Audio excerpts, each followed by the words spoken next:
human body apart like that, and exactly none of them are the things that mundane cops are equipped to deal with. Looked like I had a case. I knelt down by the body, working hard to ignore the cool sensation of something seeping through the knee of my jeans. Too bad those crime scene booties weren't hip waders. I looked closely at the neck wound, drawing annoyed glances from the crime scene photographer, who almost certainly didn't want a skinny private investigator with unruly brown hair getting in a shot. I didn't really care. I just hoped he got my good side, and then showed the pic to me so I'd know if I even have a good side. Fitzpatrick was right. This dude was decapitated the hardest way. I could see where the skin had stretched before tearing, and it looked like who, or whatever killed him, had given things a twist at the end, judging by how the arteries were slewed around in the neck. "Where was he killed?" I asked without looking up. "What makes you say he wasn't killed here?" Sabrina said as she walked up. She didn't kneel next to me, but her pants were nicer than mine, so I didn't blame her. Frankly, her whole outfit was nicer than mine. She was in a dark green scoop neck top, black pants, and black sneakers with her own set of lovely booties on them. I was rocking my very finest haute couture, a pair of jeans that would probably now have to be burned, and a Killer Saga t-shirt I'd found at Heroes Ain't Hard to Find a couple weeks before. I had a long-sleeved black dress shirt hanging open, doing a really mediocre job hiding the Glock under my left arm, but it was no worse than the ill-fitting suit jacket Fitzpatrick had on. There's nowhere near enough blood. What's out here? Maybe a liter? That means there's at least 4, maybe 5 liters missing.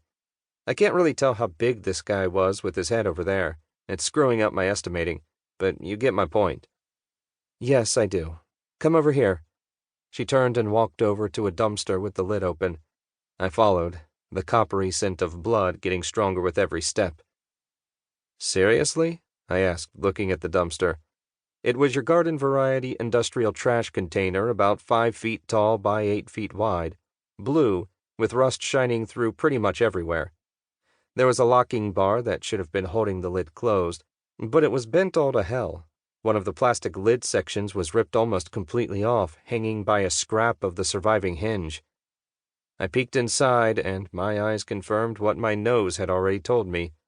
The dumpster was full of blood. "What the hell?" I asked, turning to Sabrina. "Your killer decapitated the dude in the dumpster, then yanked him out and tossed him aside. I mean, I get the metaphorical dumping him like garbage, but he was in the garbage already." "I'm as baffled as you are.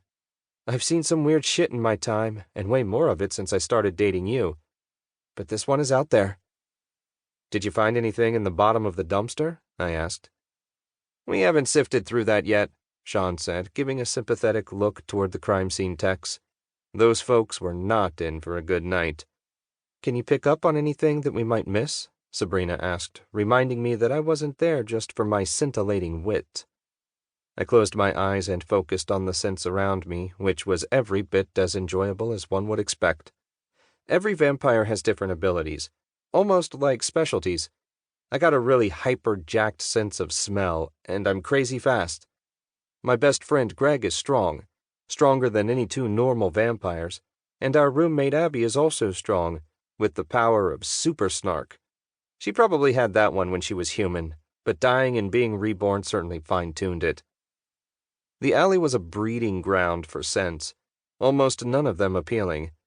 I smelled the kitchen garbage from the Italian place, the cleaner scent of cardboard and plastic from the video store, and the light aroma of homeless person piss laying under everything like an acidic foundation. There was blood, of course, the pungent, coppery scent that usually made my mouth water. Instead, the toxic mix of odors killed my appetite. There was shit, and more urine, centered around the corpse, because that's what happens when you die. All your muscles relax. There was something else, though. Something familiar, but faint, almost vague. I couldn't tell where I knew that scent from, but it was definitely familiar. It was the strongest around the dumpster, but there were hints of it around the body as well. I walked back over to the body and knelt beside it again, trying to separate the familiar scent from the regular death and garbage smells. I closed my eyes to concentrate, but the more I tried to nail it, the more others...